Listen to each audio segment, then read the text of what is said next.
Shalom. Shalom. Haleluya. Puji Tuhan kita boleh kembali datang ke hadirat-Nya. Mari kita sama-sama datang memuji Tuhan kita. Sama-sama kita tunduk kepala, kita berdoa. Bapa yang baik, terima kasih ya Bapa. Makasih ya Tuhan Yesus. Oleh sebab penyertaan-Mu yang sempurna kami boleh ada sebagaimana kami ada pada saat ini.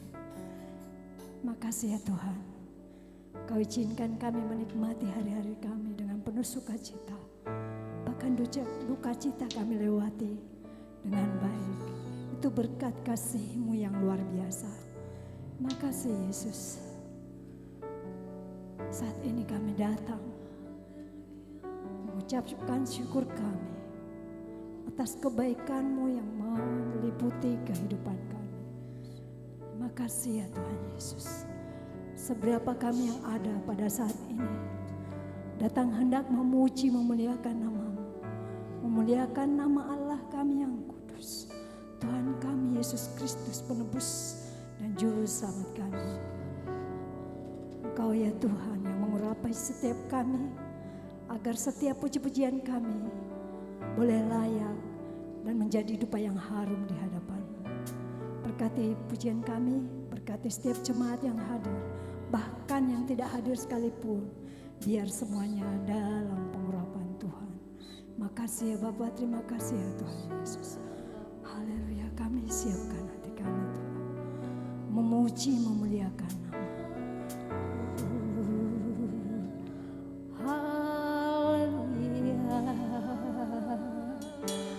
Kami ucap syukur di hadapan Yesus.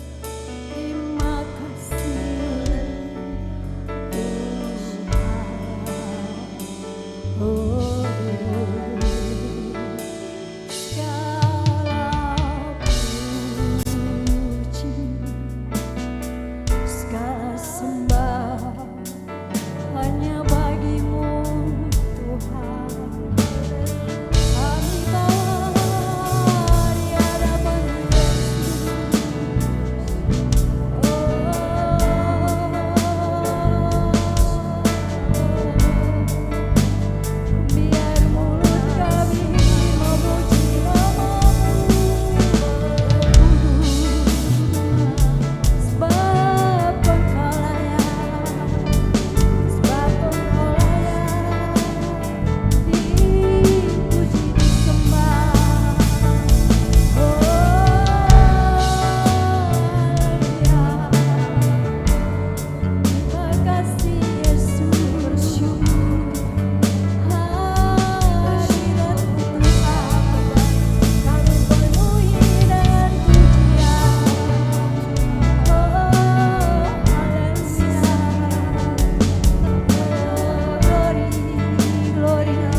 Bersama-Mu kami boleh menikmati hari.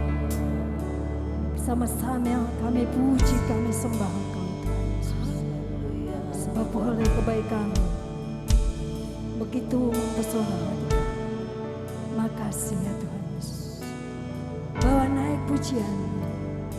Mari bersama-sama kita puji Tuhan. Mari sama-sama bersama Tuhan.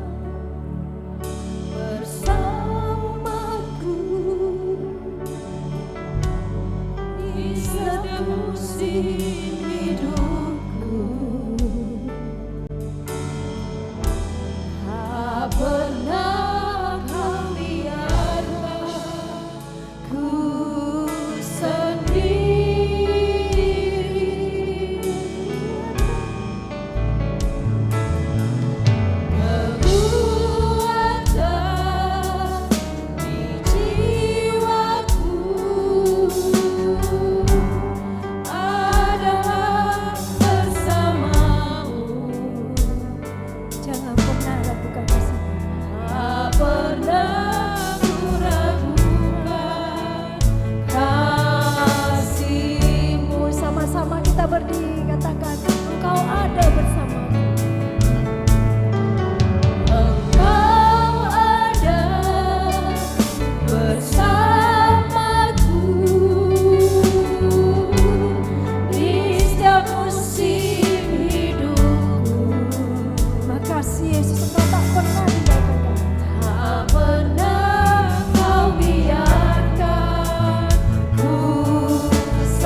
kehidupan kami. Kami tidak perlu takut sebab ada Tuhan yang memberi pertolongan. Ada Tuhan yang memberi perkenanan dalam hidup kami. Kami tidak perlu takut dan khawatir menghadapi hari esok Tuhan. Menjelang hari yang baru, menjelang hari tahun 2026, setiap ketakutan kami, setiap keraguan umat-Mu, kami serahkan ke dalam tangan kuat kuasa-Mu. Biar Engkau yang bertindak. Kami percaya tiang awan-Mu, tiang api-Mu itu ya Tuhan yang melindungi kami. Terima kasih ya Bapa. Sebab itu kami ingin bersyukur. Bersyukur dan bersyukur kami boleh melewati hari-hari ini. Bahkan dalam badai kehidupan yang begitu menyakitkan pun Engkau tetap mengangkat kami. Ya kami boleh berdiri saat ini. Kami ingin bersyukur. Bersyukur dan bersyukur di hadapan. Terima kasih Yesus. Katakan ku bersyukur. Bersyukur Bapa. Ku bersyukur. Ku bersyukur Tuhan buat kasih setiamu di dalam hidupku. Ku bersyukur, bersyukur. Ku bersyukur Bapa, bersyukur Tuhan. Ku bersyukur Tuhan buat kasih setiamu di dalam hidupku. Ku bersyukur, lebih lagi ku bersyukur Bapa. Angkat tanganmu saudara, katakan ku bersyukur. Bersyukur Tuhan buat kasih setiamu di dalam hidupku. Bersyukur, bersyukur. Ku bersyukur Bapa. Ku bersyukur Tuhan buat kasih setiamu di dalam hidupku. Bersyukur, lebih lagi ku bersyukur. Bersyukur Bapa. Ku bersyukur Tuhan. Bersyukur buat kasih setiamu di dalam hidupku. Syukur, bersyukur Bapa. Ku bersyukur Tuhan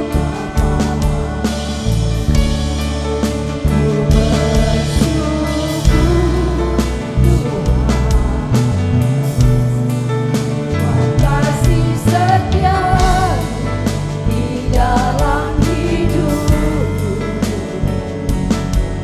Ku bersyukur,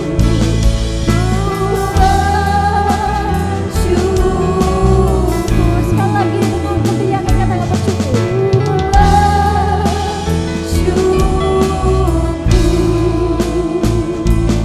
Tuhan, sungguh kami bersyukur di hadapan-Mu Tuhan. Kau sungguh Tuhan yang baik, luar biasa baik bagi kehidupan kami. Makasih ya Tuhan Yesus. Ini ibadah kami, jemaat yang tiada seberapa ini, biar Engkau Allah yang melihat. Engkau yang mengurupi kami semua. Hingga ibadah kami ini berkenan di hadapan-Mu. Dari awal pertengahan hingga akhir, biarlah ya Tuhan, ibadah ini hanya untuk menyenangkan Engkau. Engkau ya Tuhan yang mengisi setiap hati dan pikiran kami. roh pengganggu, roh jahat yang ingin menghancurkan tanaman kami dengan Engkau. Kami serahkan, kami patahkan hanya di dalam tangan kuat kuasa-Mu Tuhan Yesus. Kami akan bersukacita di hadapan-Mu, meninggikan nama-Mu, bernyanyi glory dan bersorak-sorai di hadapan Tuhan kami. Kami siap Tuhan memuji memuliakan nama-Mu. Sama-sama yang percaya katakan amin. Siap memuji Tuhan kita. Lebih lagi, haleluya. Kita nyanyi glory di hadapan Tuhan. Katakan, kami bawa.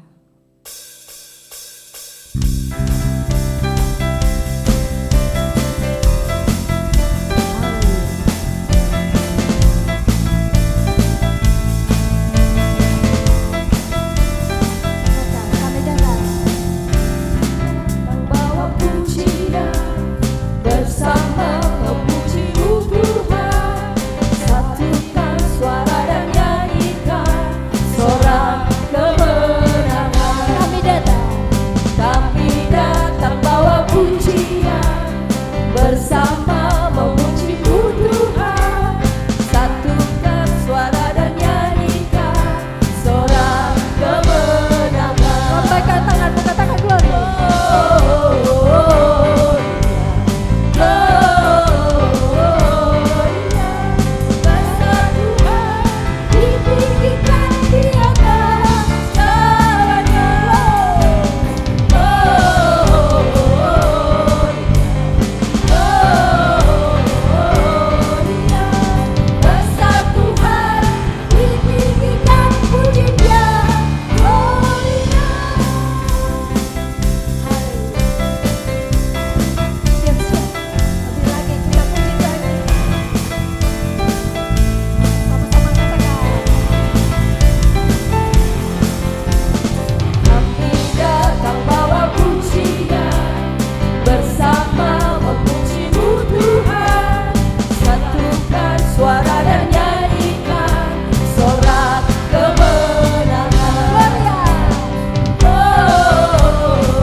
Kita sudah berikan pujian kita, lebih lagi kita rayakan kasih Tuhan. Sebab Ia baik dalam hidup kita. Haleluya.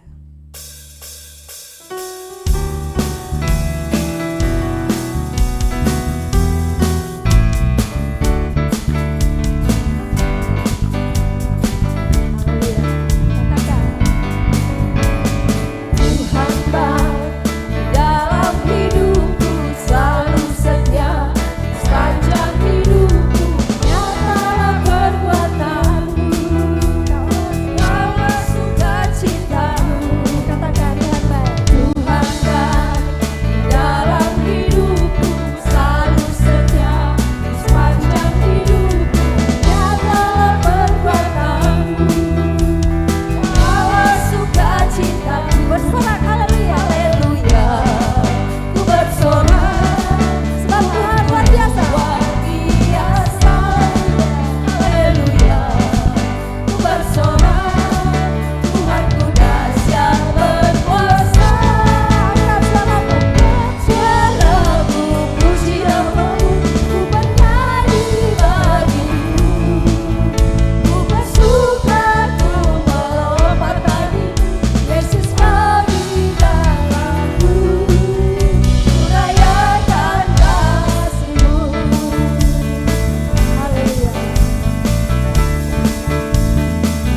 sungguh baik ya bagi kita. Amin. Amin. Oleh sebab itu jangan tinggalkan, tetap menggandul Gusti. Beri persembahanmu. Sebelum persembahan saya undang Ibu Pardi membawa doa persembahan.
Gandul Gusti, beri persembahanmu yang terbaik di hadapannya.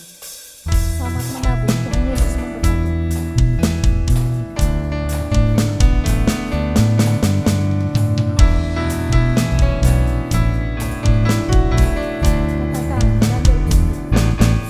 Gandul Gusti, Gandul Gusti, Gandul Gusti. Sampai Pino wengi gandul Gusti.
kasih ya Tuhan, Engkau sertai ibadah kami dari awal pertengahan.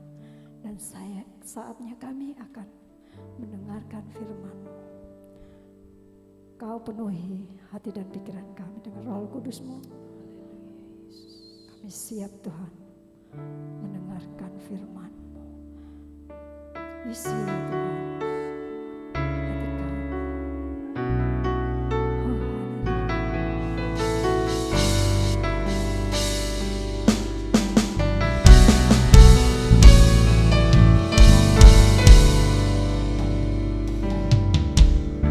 Oh, Tuhan, Kau sungguh besar,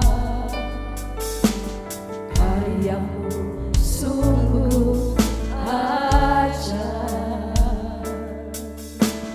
tiada hentinya ku mengagumi,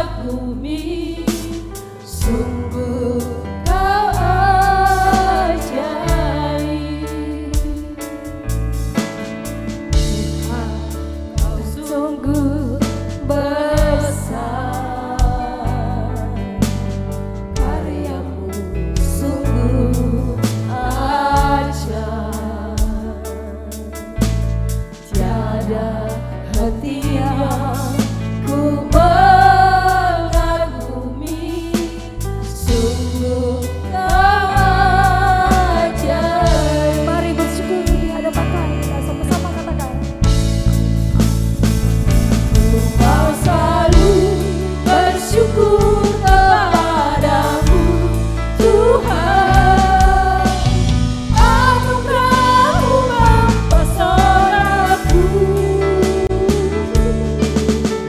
selalu dan selalu Kau angkat hatiku, Kau membuatku berharga di matamu. Ya sungguh baik katakan Tuhan. Tuhan, Kau sungguh besar, karya-Nya sungguh ajaib dalam hidup kita, sungguh ajaib, tiada hentinya ya Tuhan. Kami mengucap syukur, hentinya ku mengagumi, sebab Engkau Allah yang sungguh ajaib. Aku mau bersyukur. Ku mau selalu bersyukur kepadamu Tuhan, anugerah-Mu mempesonaku, selalu dan selalu Kau angkat hatiku, Kau membuatku berharga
Lebih lagi katakan, aku mau bersyukur. Ku mau selalu bersyukur padamu Tuhan. Anugerah-Mu yang pesona. Waktu dan tempat kami persilakan buat kita. Selalu dan selalu Kau angkat hatiku. Kau membuatku berharga di matamu. Kau membuatku berharga di matamu. Kau membuatku berharga di matamu.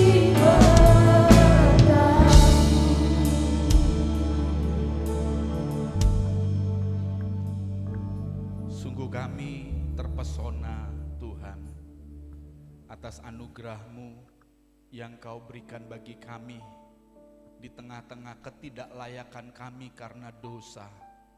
Tapi Engkau berkenan untuk memberikan anugerah-Mu yang membuat kami menjadi anak-anak-Mu ya Tuhan, bagian dari keluarga-Mu yang memungkinkan setiap kami menerima dan mewarisi janji-janji-Mu Tuhan. Terima kasih buat kehadiran-Mu di tengah-tengah pujian kami. Kami bersuka cita dan kami percaya Engkau Tuhan pun bersuka cita atas puji-pujian kami. Tuhan, kami ingin diberkati dengan firman-Mu. Mari berfirmanlah bagi setiap kami Tuhan. Jamalah hati kami dan pakailah hamba-Mu yang sederhana ini untuk menyampaikan firman-Mu dengan baik. Dalam nama Tuhan Yesus kami berdoa dan bersyukur. Haleluya. Amin. Silakan duduk Bapak Saudara sekalian.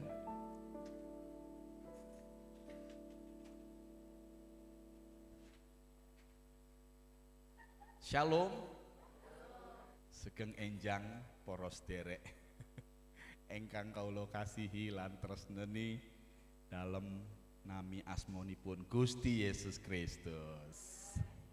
Terima kasih Bapak Gembala untuk kesempatan yang diberikan bagi saya. Boleh bersama-sama dengan saudara beribadah, menikmati hadirat Tuhan di tempat ini dan membagikan pesan Tuhan di tengah-tengah kondisi Natal. Katanya tak kenal maka kenalan se. Ojo langsung sayang-sayangan, kenalan dulu. Saya Pendeta Roy Effendi Butar-Butar. Saya Gembala GBT di Tangerang Bapak Ibu. Saya adalah anak dari Bapak Pendeta Daniel Karno yang sedang liburan bersama dengan keluarga, dan anak-anak tidak bisa ikut karena mereka tugas di Nguter ya Bapak Ibu ya.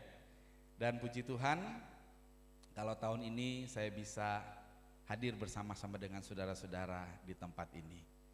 Saudara-saudara, judul dari khotbah kita adalah harapan dalam tantangan. Saudara, kita percaya bahwa sebagaimana gambaran orang Israel dibawa oleh Tuhan dari padang gurun sampai ke tanah Kanaan, itu sebetulnya gambaran hidup rohani kita, saudara-saudara. Kenapa? Karena memang Tuhan membawa kita, Tuhan tidak mau kita ada di Mesir. Mesir bicara tentang kondisi kehidupan yang terikat di bawah kuasa dari dosa, saudara-saudara. Dan bukan hanya itu, secara jasmani Mesir menggambarkan kehidupan yang kekurangan. Orang Israel di Mesir itu mengalami kekurangan karena beratnya beban yang harus mereka pikul dari Fir'aun, saudara-saudara. Dan Tuhan mau bawa mereka keluar. Hidup kita keluar dari Mesir. Tuhan mau kita tidak ada dalam kekurangan. Tetapi menuju tanah Kanaan, maka kita melewati padang gurun, betul? Saudara-saudara, di padang gurun kita mengalami kecukupan. Orang Israel mereka terima makanan namanya mana. Kalau bagi kita mana itu setahun sekali, yaitu mana, makanan Natal. Tapi mereka tiap hari mereka terima mana. Sempat diteliti bahwa mana itu makanan yang memiliki unsur gizi terlengkap bagi kehidupan manusia. Dan kemudian Tuhan perintahkan kepada orang Israel agar tiap hari mereka mengambil satu orang satu gomer. Anggap aja itu satu takaran tertentu ya. Satu orang satu gomer. Mau orang itu dia kurus, mau orang itu gemuk, semuanya satu gomer. Ada saja sih saudara-saudara orang yang merasa gemuk ya, kurang nih satu gomer. Matur nuwun. Kurang satu gomer, dia ambil lebih saudara-saudara. Ternyata nggak habis, busuk dihukum Tuhan. Nah saudara-saudara, padang gurun itu bicara tentang kecukupan. Tetapi rancangan Tuhan atas kita bukan cuman cukup. Amin. Bukan cuma cukup, karena itu dia tidak biarkan orang Israel hanya di padang gurun. Dia mau bawa ke tahap selanjutnya, tanah Kanaan. Nah di Kanaan itu kata Tuhan, melimpah susu dan madunya. Jadi rancangan Tuhan atas hidup kita bukan kekurangan, bukan cuma cukup, tapi kelimpahan. Amin Bapak Ibu. Ya, dia Bapa kita yang baik. Dia merancangkan kelimpahan. Kenapa dia rancangkan kelimpahan bagi kita anak-anaknya? Supaya kita bisa membagi. Bukan hanya untuk kebutuhan kita, tapi lebih daripada kebutuhan kita, kita masih punya sesuatu untuk kita membagi. Dan waktu kita membagi inilah, maka Tuhan Yesus bilang, Bapamu di sorga dimuliakan. Hendaklah terangmu bercahaya di hadapan semua orang, supaya mereka melihat perbuatanmu yang baik dan memuliakan Bapamu yang di sorga. Lewat sesuatu yang lebih dari sekedar kecukupan kita, dari sekedar kebutuhan kita, kita bisa membagi sehingga Tuhan dimuliakan. Karena itu mari saudara-saudara, kita percaya rancangan Tuhan itu kelimpahan atas kita. Kalau saat ini kita sedang mengalami tantangan, saudara-saudara jangan bilang bahwa Tuhan itu tidak baik. Jangan bilang bahwa Bapa di sorga itu tidak baik. Rancangannya atas kita kelimpahan. Nah saudara-saudara, hari ini saya beri judul harapan dalam tantangan. Saudara-saudara, mari kita membaca lebih dahulu di dalam Lukas 2 ayatnya yang ke-7.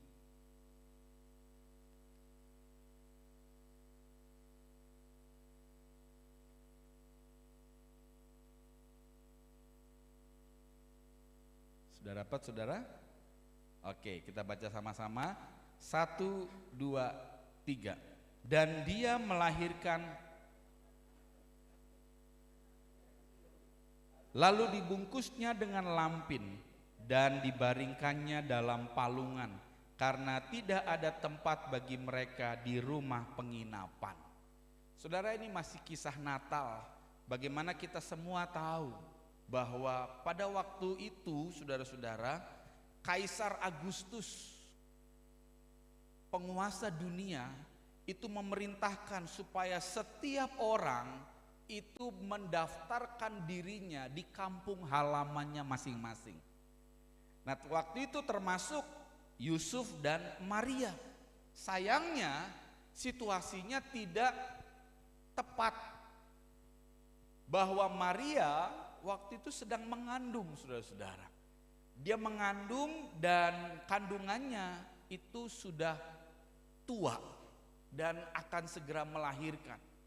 Dalam kondisi itulah saudara-saudara, maka Yusuf dan Maria itu harus berangkat dari tempat tinggalnya di Nazaret menuju kepada Bethlehem. Bethlehemnya bukan kota, tapi Bethlehem Efrata, desanya lagi saudara-saudara. Dalam kondisi yang hamil besar, mereka harus berangkat menempuh perjalanan jauh. Dan ketika sampai, maka ayat ini berkata, Maria melahirkan seorang anak laki-laki, anaknya yang sulung dibungkus dengan kain lampin. Jadi yang kita baca ini adalah bagaimana Maria melahirkan Yesus di sebuah tempat. Di sebuah tempat, dan tempat itu ada kain lampin dan ada palungan di mana bayinya itu dibaringkan. Tetapi mereka melahirkan di satu tempat yang ada palungan dan kain lampin itu karena memang mereka nggak dapat tempat untuk menginap. Semua sudah penuh, saudara-saudara. Sehingga mereka harus melahirkan di satu tempat yang sebetulnya bukan tempat bagi manusia untuk menginap. Nah, saudara-saudara, mari kita membayangkan bagaimanakah kondisi kebatinan Maria menjelang persalinannya di Betlehem. Bagaimanakah kita membayangkan seorang wanita sedang mengandung, lalu kemudian dia harus melakukan perjalanan yang cukup panjang, melelahkan. Bagaimana kira-kira ibu-ibu? Kalau bapak-bapak mungkin ya kerosone karena sering dimarahin mungkin ya di perjalanan, kerosone itu. Tapi yang merasakan sakitnya itu pasti ibu-ibu. Sudah hamil tua harus pergi jauh, saudara-saudara. Mungkin sebagian besar orang akan mengatakan dan menyimpulkan, Maria pasti ngomel, Maria pasti marah-marah, Maria pasti menjadi apa ya? Kalau bahasa Jawanya maido ya. Apa itu maido itu? Muring-muring. Ya saudara-saudara, kita membayangkan itu dan mungkin ada satu penyesalan di dalam dirinya. Kenapa dia harus menerima semua itu? Kenapa dia mau? Saudara, mungkin kalau kita yang menjalaninya, kita mungkin akan menjadi seperti yang kita pikirkan tadi. Marah-marah, ngomel-ngomel, sungut-sungut, bahkan mau pulang aja, saudara-saudara. Lagi hamil tua. Tetapi kita melihat, saudara-saudara, bahwa dalam kondisi menjelang persalinannya Maria di Betlehem, apalagi waktu itu sampai di sana enggak ada tempat, udah perjalanan jauh, hamil tua, sampai di sana enggak ada tempat. Coba gimana ibu-ibu? Ini sudah bukaan berapa ya? Udah bukaan 8. Waduh, kayak diinduksi. Ini mulek sekali, saudara-saudara. Yang bisa ngerasain cuma ibu-ibu. Begitu sudah mau melahirkan, rumahnya penuh. Waduh, harus nahan lagi, saudara-saudara. Ojo metuse, ojo metuse. Saudara, tetapi Alkitab memberitahu kita, Maria justru bertambah kuat keyakinannya ketika dia menjalani kondisi itu, saudara-saudara. Kondisi itu dimulai dengan, kalau kita lihat pada gambar sebelumnya, saudara-saudara ya.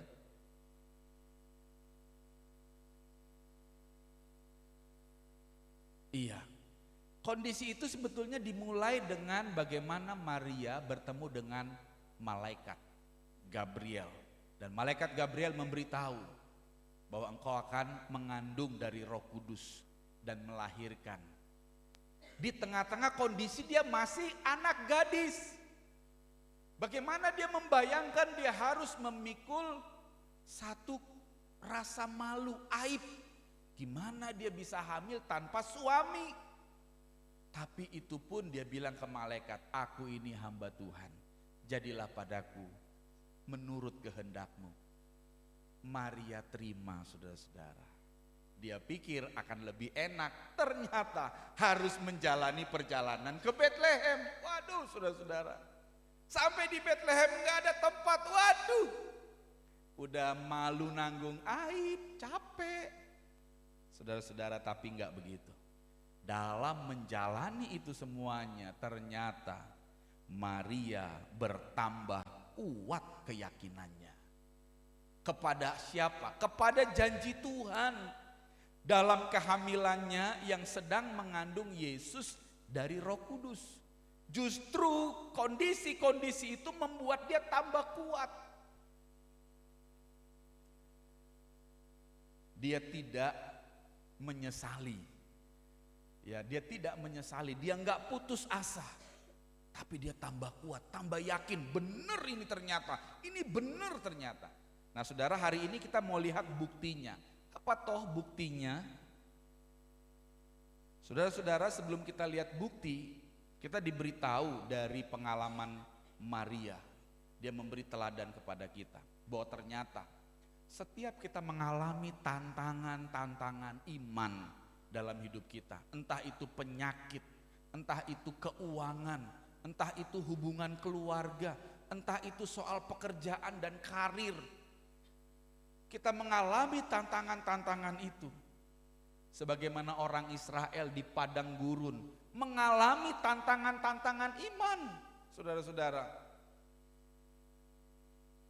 Dan Maria menunjukkan kepada kita bahwa setiap tantangan iman itu merupakan sisi sebelah dari rencana Tuhan. Tapi orang Israel nggak sadar ini waktu di padang gurun. Sehingga ketika setiap kali menemui masalah, menemui tantangan, Alkitab menuliskan mereka bersungut, selalu bersungut-sungut, selalu bersungut-sungut.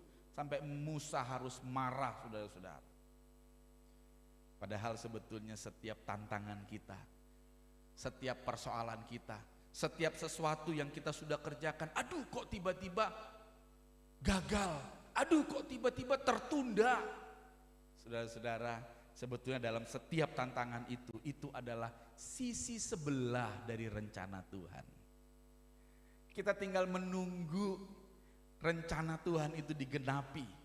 Tapi kalau kita tidak melihatnya dengan kacamata iman, saudara-saudara, kita bisa tadi ya kecewa. Kita bisa undur, kita bisa melupakan. Nah, saudara-saudara, Maria mengalami tantangan-tantangan iman. Sebagaimana kita dalam kehidupan kita sehari-hari pun diperhadapkan dengan tantangan-tantangan iman. Tetapi biarlah tantangan-tantangan iman yang kita alami justru membuat kita semakin yakin bahwa rencana Tuhan itu besar atas kita. Bahwa rencana Tuhan itu kelimpahan, bukan kekurangan atas hidup kita. Amin.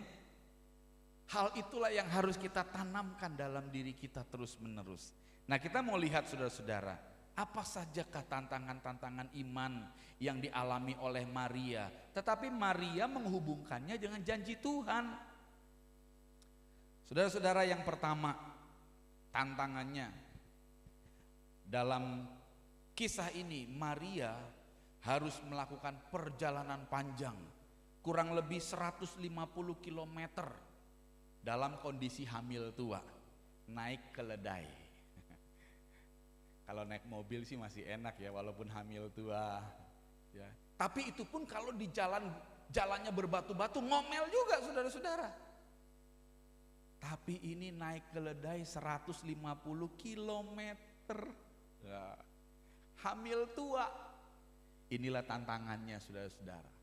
Adakah di antara kita pernah hamil tua? Harus naik keledai 150 km untuk bersalin? Enggak. Ya. Karena Bu Bidan ada di desa kita. Padahal waktu itu juga kemungkinan besar adalah awal musim gugur. Sehingga hujan gerimis sering turun menjelang berakhirnya musim kering. Nah, udah naik kuda naik keledai 150 km, musim hujan gerimis lagi. Gimana nggak tambah menggerutu saudara-saudara? Ya betul, gimana nggak tambah bersungut-sungut? Teman saya pendeta di Jakarta, itu waktu istrinya melahirkan anak pertama, suaminya bisa mendampingi di ruangan saudara-saudara waktu mau melahirkan. Waktu itu istrinya kesakitan, istrinya cakar suaminya. Istrinya marah-marahin suaminya. Ini semua gara-gara koko katanya. Sambil dia marah-marah saudara-saudara. Lagi mau melahirkan marah-marah karena saking sakitnya. Maria, mungkin kita berpikir seperti itu saudara-saudara. Musim mulai turun hujan gerimis. Belum lagi waktu itu mereka pergi ke Bethlehem Efrata. Bethlehem Efrata itu dari Nazaret itu rodok menanjak saudara-saudara. Karena di Bethlehem Efrata itu ketinggiannya 760 meter dari permukaan laut. Lebih tinggi dari Nazaret. Jadi naik keledai 150 km, jalannya rodok menanjak, hujan gerimis. Saudara-saudara, itu kalau Yusuf nggak pinter-pinter ngelem, waduh bubar saudara-saudara. Ya, untung Yusuf pinter ngelem saudara-saudara, sehingga Maria terhibur terus. Saudara, perjalanan itu luar biasa berat, itu tantangannya. Tetapi apakah Maria kemudian menjadi ciut? Apakah Maria kemudian menjadi melupakan janji Tuhan? Enggak, saudara-saudara. Justru ketika Maria mengalami itu, dia segera menghubungkan, dia segera mengingat dan menjalinnya dengan firman nubuatan di dalam Mika 5 ayat 2. Mari kita baca sebentar. Mika 5 ayat 2.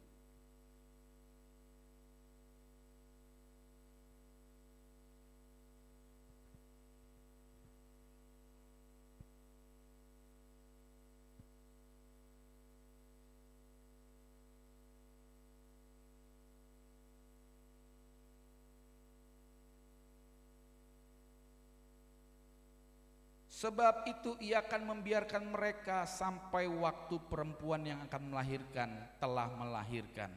Lalu selebihnya dari saudara-saudaranya akan kembali kepada orang Israel. Di dalam ayat 1 didahului bagaimana nubuatan bahwa di Bethlehem Efrata itulah akan lahir Mesias dan Juru Selamat yang akan memerintah Israel. Wow, Maria makin diteguhkan imannya bahwa memang seperti inilah yang dinubuatkan oleh firman. Berarti dia sedang menggenapi nubuatan firman Tuhan. Saudara, kalau kita sedang menggenapi nubuatan firman Tuhan, saudara-saudara, kita semua akan mantap. Kita sedang melangkah menggenapi nubuatan firman Tuhan. Nah, Maria makin mantap karena dia menjalin tantangan itu dengan janji Tuhan. Saudara-saudara, apa tantangan yang kita alami? Mari kita jalin dengan janji Tuhan, supaya kita tahu bahwa kita sedang menggenapi rencananya. Karena sesungguhnya tantangan itu adalah sisi sebelah dari rencana Tuhan. Dan dalam hal ini Maria tetap taat. Walaupun pergumulannya itu berat, menyita pikiran, perasaan, dan fisik, tapi dia tetap taat. Yang pertama, dia taat kepada suami. Dia taat karena raja memerintahkan agar setiap orang mendaftarkan diri.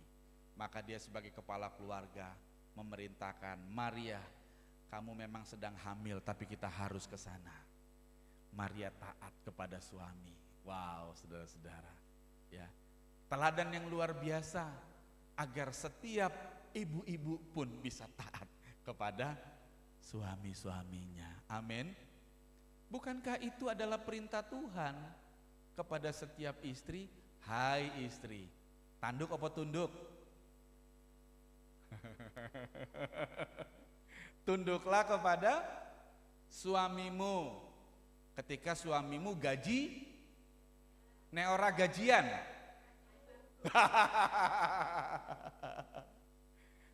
Tuhan bilang dalam segala hal, mau lagi gajian, mau lagi enggak gajian, tunduk, taat. Yo, tapi mestine suami harus sayang dulu sama istri, baru aku mau tunduk. Karena kan ayat itu enggak lepas. Ayat itu kan bilang, hai suami, kasihlah istrimu sebagaimana Kristus mengasihi jemaatnya dan rela memberikan nyawanya bagi jemaatnya. Wow, sebetulnya mana lebih berat, tugas suami atau tugas istri? Suami disuruh mati buat istrinya loh. Ya tuh seperti Kristus. Jadi mana lebih dulu, suami mengasihi istri baru istri menghormati suami, atau sebaliknya? Ibu-ibu mana lebih dulu? Suami no sayang istri se. Ya toh Bu? Suami-suami bagaimana? Istri no hormat se. Gimana saya mau sayang kalau istri bantah terus? Aku baru ngomong 5 kata, istri sudah 20 kata. Waduh. Jadi mana lebih dulu? Paulus tidak sedang mengajarkan mana yang lebih dahulu, suamikah atau istrikah. Karena kalau kita baca surat Paulus itu punya ciri khas dalam pengajarannya. Dia bilang begini, hendaklah engkau saling mendahului dalam berbuat baik. Saling mendahului. Kita punya ungkapan, sing waras ngalah. Mungkin waktu itu suami kita lagi kurang waras. Ya wes, tetap hormati. Amin. Ya, Maria menunjukkan itu saudara-saudara. Dan Maria pun taat kepada pemerintah yang memerintahkan mereka untuk pulang kampung. Walaupun berat, dan Maria pun taat kepada Tuhan untuk menerima apa yang Tuhan tetapkan atas hidupnya. Lalu tantangan kedua apa saudara-saudara? Tantangan kedua, Maria harus menerima kenyataan bahwa tidak ada penginapan untuk bersalin selain sebuah tempat yang terdapat kain lampin dan palungan. Dia nggak punya lagi tempat penginapan, yang ada adalah tempat yang ada kain lampin dan palungan. Dan memang ini adalah sebuah kandang, saudara-saudara. Ini adalah sebuah kandang. Tetapi tempat apakah itu, kandang apakah itu yang memiliki tanda kain lampin dan palungan, saudara-saudara? Tempat apakah itu? Ketika malaikat didatangi oleh ketika para gembala didatangi oleh malaikat, mereka lagi menggembala di padang, dan malaikat bilang, jangan takut, sesungguhnya hari ini telah lahir bagimu seorang juru selamat di kota Daud. Inilah tandanya bagimu bahwa dia akan dibaringkan dalam palungan dan dibungkus dengan kain lampin. Saudara-saudara, dengan tanda itu, maka mereka langsung cepat-cepat. Alkitab mengatakan mereka tidak berlambat-lambat, tetapi mereka cepat-cepat. Dalam Lukas 2 ayat 16, coba kita buka saudara-saudara. Lukas 2 ayat 16.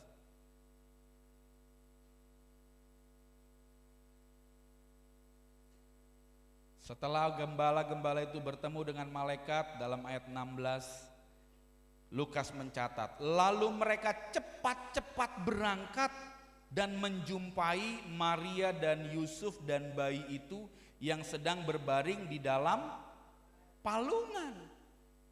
Saudara, saya pelajari bahwa kata cepat-cepat di sini menunjukkan bahwa mereka tidak ada keraguan untuk menuju ke satu tempat. Tidak ada keraguan, wes pasti kui tempatnya kui, wes pasti, nggak ada keraguan, saudara-saudara. Dan kata cepat-cepat ini menunjukkan bahwa mereka nggak bingung. Mereka nggak bingung tempatnya singendio. Mereka nggak bingung.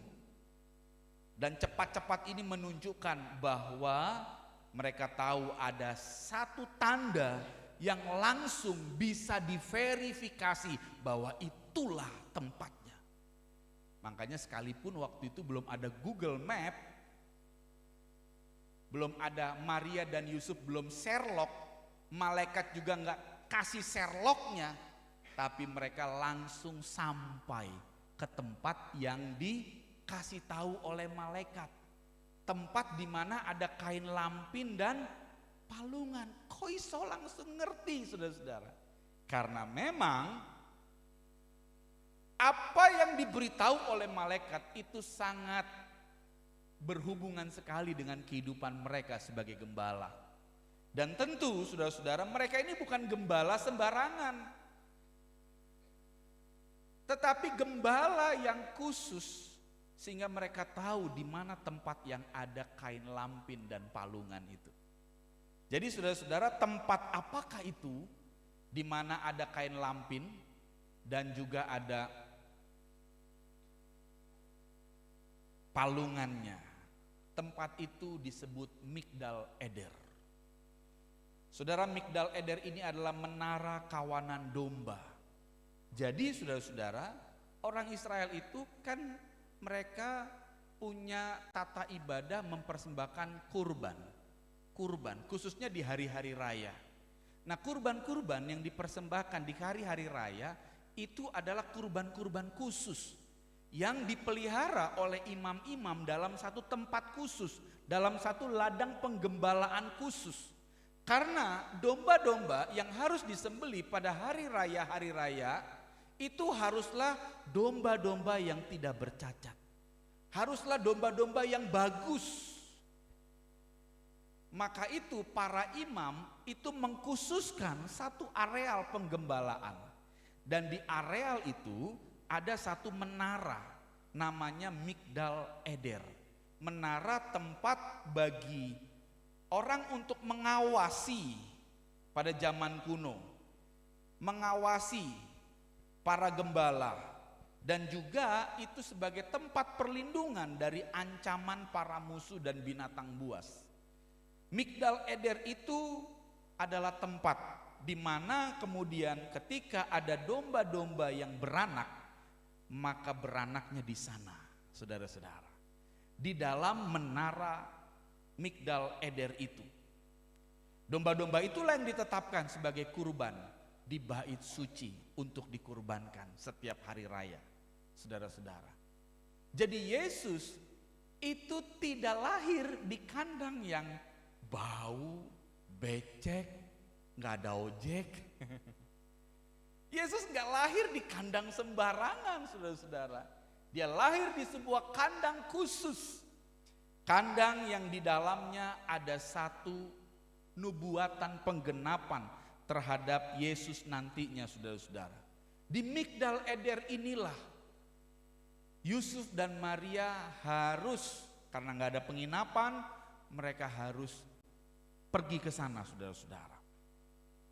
Dan di sana ada kain lampin. Kain lampin itu buat apa, saudara-saudara? Kain lampin itu dipakai oleh para gembala ketika domba itu lahir, maka kain lampin itu dipakai untuk membungkus domba. Supaya apa? Supaya tulangnya yang masih rapuh itu terlindungi dengan baik, sama seperti anak bayi di bedong, saudara-saudara, ya, di bedong. Sampai pada saat tertentu maka kain lampin itu dibuka. Itu akan membuat domba itu nyaman, empuk, dan dibaringkan di palungan. Palungan yang ada jerami lalu kemudian menjadi empuk. Palungannya pun palungan dari batu yang dipahat, saudara-saudara. Dan di palungan itulah diletakkan, dan disitulah Yesus dibaringkan. Kain lampin itu menjadi tanda yang diketahui oleh para gembala tadi. Jadi para gembala itu adalah para gembala khusus yang bekerja di ladang penggembalaan para imam untuk memelihara domba-domba khusus itu, saudara-saudara. Dan disitulah ada kain lampin. Mereka langsung tahu, oh kain lampin, oh berarti ke menara Migdal Eder. Karena di sanalah setiap kali domba itu lahir, maka dia harus dibungkus dengan kain lampin, dibersihkan. Jangan sampai dia cacat, saudara-saudara. Karena kalau sampai domba itu cacat, maka dia tidak layak untuk nanti setelah besar dikorbankan dalam hari raya. Nggak boleh. Karena itu domba-domba khusus. Nah saudara-saudara, apa relevansinya, apa kaitannya dengan kelahiran Yesus? Yesus pun ditaruh di situ saudara-saudara. Itu semua menggenapi apa yang direncanakan oleh Tuhan bagi Yesus. Seakan-akan Tuhan ingin memperlihatkan bahwa selama ini mereka dalam urusan dosanya harus diselesaikan dengan darah binatang, darah domba yang tidak bercacat celah. Tapi nanti akan ada pengganti, yaitu Yesus sendiri yang akan dikurbankan sebagai kurban penebus dosa, pendamaian dunia untuk selama-lamanya dan satu kali, saudara-saudara. Dia ada di palungan itu. Dia mengidentikan dirinya sebagai calon domba yang akan disembelih untuk pengampunan dosa manusia. Itu semua mengindikasikan bagaimana dia ada di situ.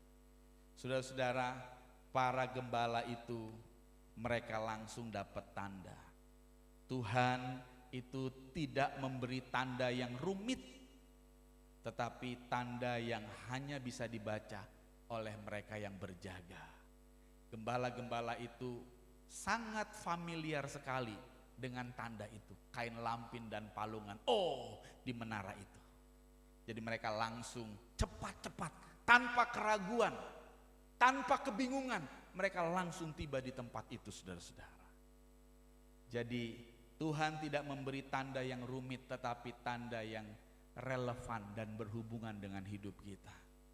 Maka itu ketika Yesus pun mengajar, dia mengajar dengan perumpamaan-perumpamaan yang selalu berhubungan dengan kehidupan orang-orang Yahudi, supaya mereka paham. Pendiri GBT itu pernah berkata kepada anaknya yang menjadi ketua umum GBT sekarang.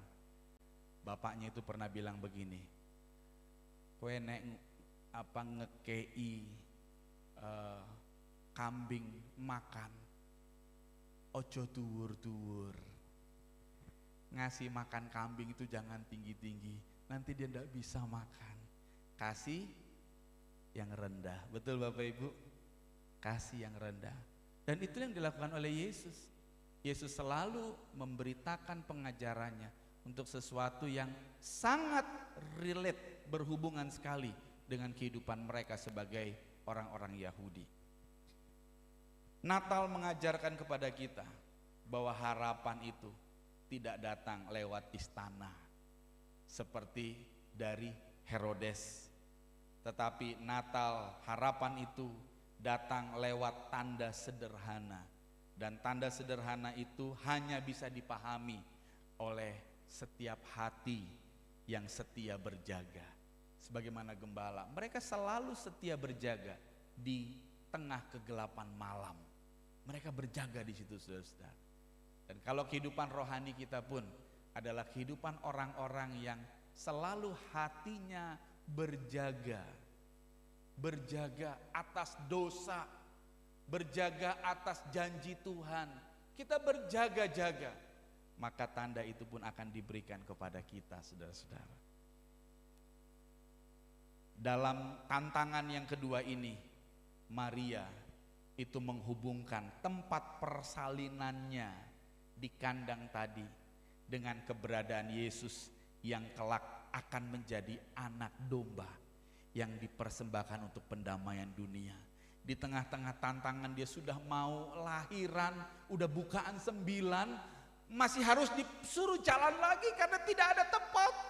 Waduh, tantangannya. Tapi begitu dia sampai di satu tempat itu, dia langsung menghubungkannya. Wow, benar ini yang kukandung adalah juru selamat, sebab aku akan melahirkan di menara Migdal Eder, tempat korban-korban khusus dipersembahkan tanpa cacat celah. Saudara-saudara, Maria makin kuat dalam tantangan-tantangannya. Bapak Ibu, tahun 2026 bukanlah tahun yang semakin gampang. Beberapa waktu lalu saya mendengar seorang pendeta khotbah dalam satu Natal GBT di Jakarta. Pendeta itu bilang bahwa teman-temannya pengusaha-pengusaha besar di Jakarta itu pada mengeluh. Bayangin pengusaha besar saja mengeluh Bapak Ibu, apa maneh kita ya. Tetapi kalau kita ngerti firman, kita nggak akan mengeluh. Apa yang mereka bilang, waduh susah Pak, zaman COVID memang susah, tapi kita bisa lalui. Tapi ini lebih susah Pak, lebih susah. Ada satu pengelola mall, itu sampai dia mengeluh. Sekalipun mall sudah dibikin rame, dengan segala pernak-pernik Natal, dikasih event ini, kegiatan-kegiatan ini, bayar mahal. Tetapi pengunjung memang banyak, tetapi yang beli di mall itu sedikit katanya. Karena di mall itu pengunjungnya sekarang banyak yang rojali, rohalus, rohana, romusa. Loh, apa kuwi? Rojali itu rombongan jarang beli gitu ya. Datang sih rombongan, ya tapi nggak beli. Rombongan jarang beli. Mung numpang ngaso enak di mall dingin timbang neng jopo. Itu rombongan rojali Pak katanya. Ono maneh roh halus. Loh apa maneh kuwi? Rombongan hanya ngelus-ngelus barang Pak. Wih apik yo iki yo, apik yo. Ya apik yo, regane piro? Wah 350.000. Wih larang men. Ora sida keluar dari toko. Yaitu hanya ngelus-ngelus, roh halus. Ada lagi Pak, rohana. Apa itu? Rombongan hanya nanya. Waduh nggak beli. Ya. Dan ada lagi Pak romusa. Apalagi tuh? Rombongan muka susah katanya. Waduh, banyak yang datang ke mall tapi nggak kebeli barangnya Pak. Saudara-saudara, mereka mengatakan tidak tambah mudah tahun depan. Tetapi, kalaupun itu menjadi tantangan bagi kita, sepanjang kita menjalinnya dengan janji Tuhan, iman kita akan makin mantap saudara-saudara. Kita tidak mengeluh, tetapi kita selalu, ku mau selalu bersyukur, selalu bersyukur. Sebab dalam ucapan syukur ada mujizat. Percayalah, orang yang mengucap syukur hidupnya akan lebih baik daripada orang yang menggerutu, betul? Kalau orang yang menggerutu, waduh semua jadi sasaran. Anak-anak sasaran, suami sasaran. Tapi orang yang bersyukur akan jauh lebih baik. Karena percaya Tuhan pasti akan mengerjakan. Amin. Mari kita mau datang memuji Tuhan. Kita naikkan pujian kita. Hidupku menggenapi firman-Mu.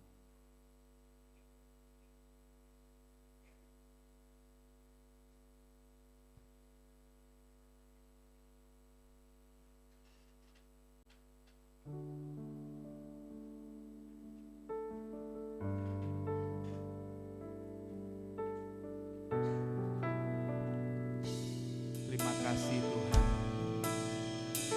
Kami percaya rancangan-Mu atas kami bukan kekurangan, bahkan bukan hanya kecukupan, tapi kelimpahan. Sebab Engkau membawa kami ke tanah Kanaan itu Tuhan. Apapun tantangan kami, ajar kami Tuhan untuk bisa menjalinnya dengan janji-Mu dan rancangan-Mu atas kami. Karena Engkau Tuhan yang sempurna dalam segala janji-Mu. Kau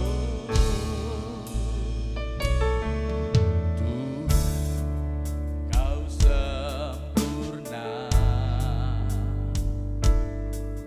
dalam rencana-Mu dan karya-Mu.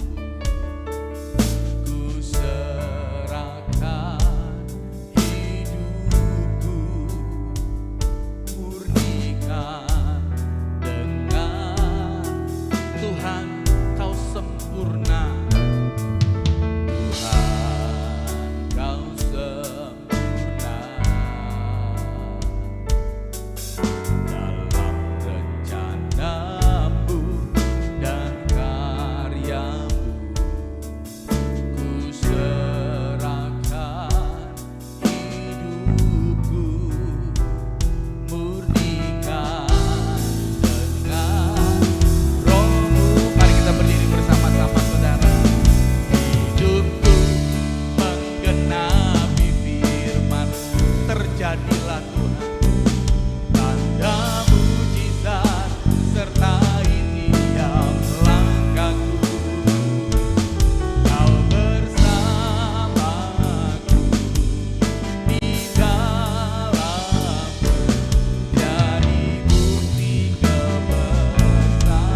katakan, Tuhan Kau sempurna.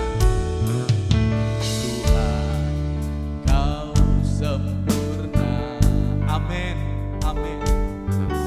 Dalam rencanamu dan karyamu, ku serahkan hidup. Murnikan kami, murnikan dengan Roh-Mu. Hidupku menggenapi firman-Mu. Amin. Terjadilah tanda mujizat sertai tiap langkahku. Kau bersamaku di dalam, jadi bukti kebenaran. Hidupku menggenapi firman-Mu. Hidupku menggenapi firman-Mu. Tanda mujizat sertai tiap langkahku.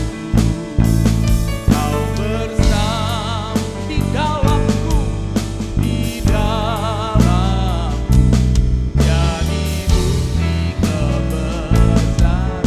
Kau bersamaku, Kau bersamaku di dalam, jadi bukti kebesaran. Sekali lagi katakan dengan iman, Kau bersamaku, Kau bersamaku di dalam, jadi bukti kebesaran-Mu. Tuhan terima kasih, Tuhan terima kasih. Rancangan-Mu atas kami bukan rancangan kecelakaan, bukan rancangan kekurangan, tetapi rancangan damai sejahtera yang mendatangkan masa depan penuh harapan bagi kami. Ada kelimpahan dalam rancangan-Mu itu atas kami, Tuhan. Tetapi kami tahu, Tuhan, kami harus menjalani proses pemurnian hidup rohani kami di dalam Tuhan, supaya ketika Engkau memberkati kami dalam kelimpahan, kami tahu harus berbuat apa dengan kelimpahan itu, Tuhan. Bukan untuk kami jatuh dalam dosa, tetapi untuk kami melakukan sesuatu yang mempermuliakan Engkau. Tuhan, biarlah dalam setiap tantangan-tantangan yang kami hadapi, sekalipun itu berat, Tuhan, Roh Kudus kiranya menolong kami untuk tidak berputus asa. Roh Kudus kiranya yang mengingatkan kami akan janji-Mu, akan firman-Mu, dan kami bisa menjalinnya, Tuhan. Sehingga setiap kali tantangan itu kami alami, kami tahu kami sedang ada dalam penggenapan rencana Tuhan atas kami. Terima kasih Tuhan, terima kasih. Kami mempercayakan seluruh kehidupan kami ke dalam tangan Tuhan yang punya rancangan besar dan baik bagi kami. Dalam nama Tuhan Yesus kami berdoa. Haleluya. Amin. Tuhan Yesus memberkati.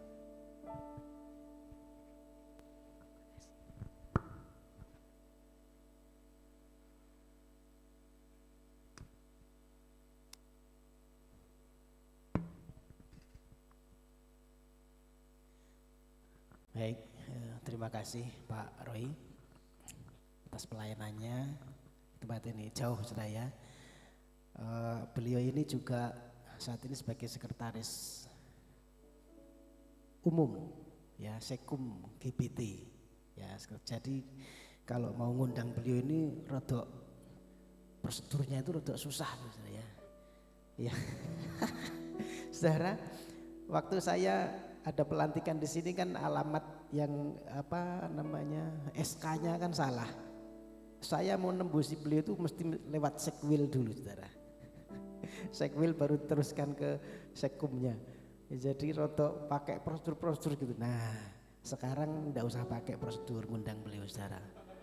Ya, ketemu neng dalan, ketemu di nguter Pak Roy ke Praci. Jadi siap, saudara. Kenapa? Waris dewi. Waris dewi. Jadi saudara, beliau ini anak mantu dari Bapak Pendeta Daniel Karno ya. Jadi terima kasih ya, waktu liburan ini bisa di desa ini jarang-jarang sekali ya, dan satu kehormatan kalau Pak Roy ini bisa ada di sini. Kemarin ada yang tanya, Pak, wis di bojo urung, Pak? Wis mantune Pak Daniel kok wis di anak. Pak Roy di sini banyak teman-teman Medan. Itu ada ibu itu putar-putar juga yang belakang pakai baju hijau. Ya, itu sedulur itu ya. Ah, itu putar-putar juga. Jadi bisa ketemu saudara di sini, saudara. Banyak teman-teman di sini, nanti silahkan ngobrol-ngobrol ya. Ada kita keluarga Medan di sini 50% mungkin ya, 50% Jawa, 50% Medan. Jadi separuh-paruh di sini, saudara. Terima kasih Pak Ori buat pelayanannya, Tuhan berkati. Kiranya nanti dimanapun pelayanan Tuhan memberkati. Ada Mbak Dwi juga dari Jakarta hari ini. Ya, ini juga hamba Tuhan, saudara. Kita itu ya GBT ini memang tempatnya hamba Tuhan. Pak Daniel, ada Pak Paino, saudara. Ya, jadi terima kasih buat beliau-beliau ini sudah support kami sehingga kita semua bisa berjalan beriringan untuk ladang Tuhan. Baik, saya akan sampaikan pengumuman untuk jadwal ibadah kita satu pekan ini. Hari Rabu ada doa puasa jam 9 pagi, kemudian sorenya, malamnya kita ada tutup tahun, saudara ya. Jadi hari Rabu itu kan tanggal 31, kita tutup tahun nanti yang di pelayanan di Peraji itu jam 4 sore. Ya, kita bagi waktu di Peraji itu jam 4 sore. Bapak Ibu yang bisa hadir silakan hadir juga di sana. Jam 4 sore kita ada ibadah tutup tahun di pelayanan di Peraji Mantoro. Kemudian yang di sini nanti setengah 7 ya. Setengah 7 kita ada ibadah tutup tahun di sini. Nah, Bapak Ibu Saudara, saya undang kembali bisa kita mengakhiri tahun bersama-sama dengan Tuhan. Kita naikkan syukur kita kepada Tuhan. Saya tetap meminta kepada rekan-rekan kemarin panitia Natal ya, karena panitia Natal itu dibentuk untuk Natal dan Tahun Baru. Jadi silakan dikemas bagaimana nanti kita akan acara tutup tahun nanti. Apakah mau bakar-bakar atau mau apa, silakan dikemas ya. Nanti sampaikan usulannya supaya segera bisa kita tindak lanjuti gitu ya. Jam setengah 7 di tempat ini. Tanggal 1-nya kita libur, tidak ada ibadah. Biasanya kita tanggal 1 ada ibadah buka tahun, Pak. Tetapi karena jadwalnya sudah terlalu padat ya, tanggal 31-nya saja kita ada tutup tahun, nanti buka tahunnya hari Minggu. Ya. Kemudian ada satu lagi tanggal 2 itu berarti hari Jumat. Kita ada undangan untuk itu apa? Undangan apa Pak Sulo? Mendak. Mendak ya. Mendak itu apa? Mendak setahun, mendak 2 tahun. Mendak 2 tahun ya. Mendak 2 tahun mungkin ya. Di tempatnya Pak Susilo ya. Jam setengah 7. Ya, mendak 2 tahun dipanggilnya Ibu Sainah. Ya, Ibu Sainah. Jadi sudah 2 tahun, benar enggak 2 tahun ya Pak? Iya, 2 tahun. Jadi kita ada undangan di sana, ucapan syukur dan doa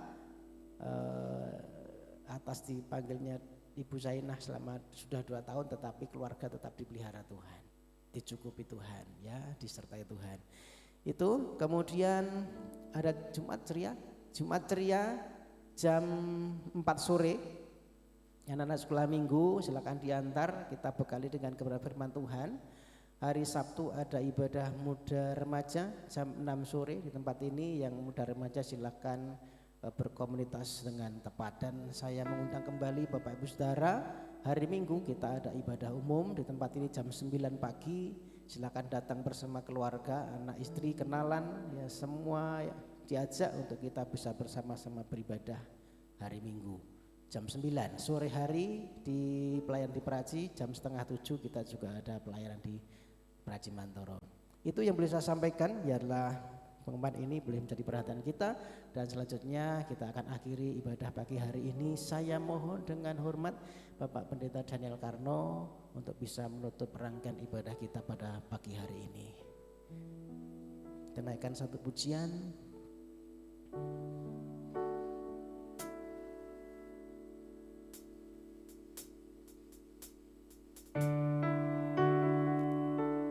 Anugerahmu mempesonaku, silakan Bapak Pendeta.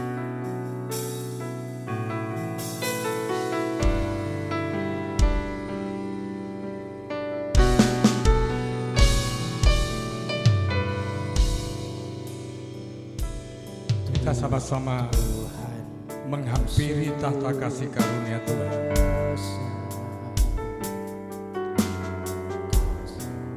Sungguh ajaib,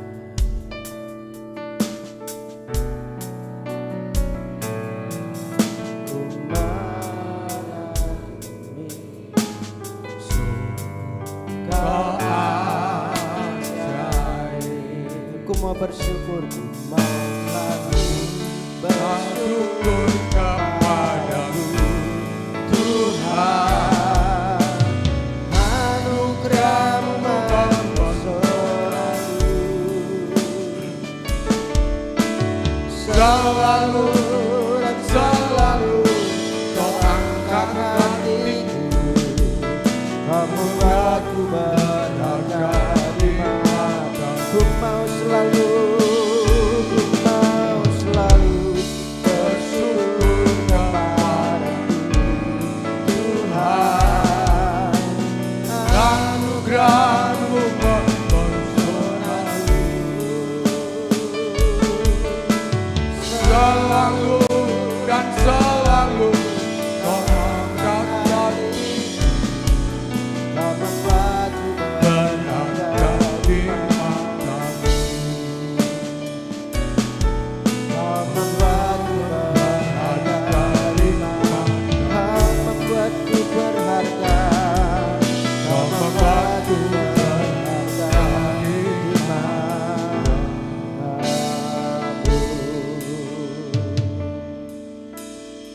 Sebelum kami pulang meninggalkan hadirat-Mu ini Bapa, kami menengadahkan hati kami, tangan kami, dan wajah kami serta hidup kami ke hadirat-Mu, ke tahta kasih karunia-Mu Bapa Surgawi, supaya kami memperoleh rahmat yang baru, anugerah yang baru, dan kasih setia Tuhan yang besar, yang baru melimpah atas hidup kami. Biar rahmat, anugerah, dan kasih setiamu itu memberi kemampuan, memberi kesanggupan, memberi kekuatan dan pengharapan bahwa kami dapat menjalani hidup di hari, minggu, bulan, tahun yang akan datang dengan pertolongan dan campur tangan Tuhan. Bila orang banyak mengalami kesusahan, tetapi dengan kami tetap percaya, berharap, mengandalkan Tuhan, Tuhan selalu memberkati kami sesuai dengan janji firman. Berkati seluruh jemaat Tuhan yang hadir pada kesempatan pagi hari ini dengan kebenaran firman-Mu, dengan berkat Natal, ada pengharapan yang baru di dalam dan dari Tuhan Yesus Kristus. Biar pengharapan itu Tuhan menjadi sumber kekuatan bagi kami menjalani hidup masa depan yang diberkati oleh Tuhan. Tidak hanya kecukupan, tetapi ada kelimpahan yang berlimpah-limpah. Bapak Ibu yang dikasihi oleh Tuhan, terimalah berkat dari Bapa Surgawi. di dalam nama Tuhan Yesus Kristus. Pulanglah dengan membawa berkat dari Bapa Surgawi yang siap memberkati engkau, melindungi engkau, menjagai engkau, dan memelihara serta menggembalakan hidupmu sekarang sampai Maranatha. Dan Bapa Surgawi menyinari hidupmu dengan wajahnya dan menambahkan kasih karunia-Nya kepadamu. Bapa Surgawi menghadapkan wajahnya kepadamu dan memberikan damai sejahtera serta pengharapan yang datang dari surga. Terimalah dan bawalah pulang segala berkat dari Bapa Surgawi. Dan kami terima dengan penuh ucapan syukur di dalam berkat nama Tuhan Yesus Kristus, Juru Selamat, Penebus kami yang hidup, yang percaya diberkati Tuhan Yesus, mengatakan amin. Bapa,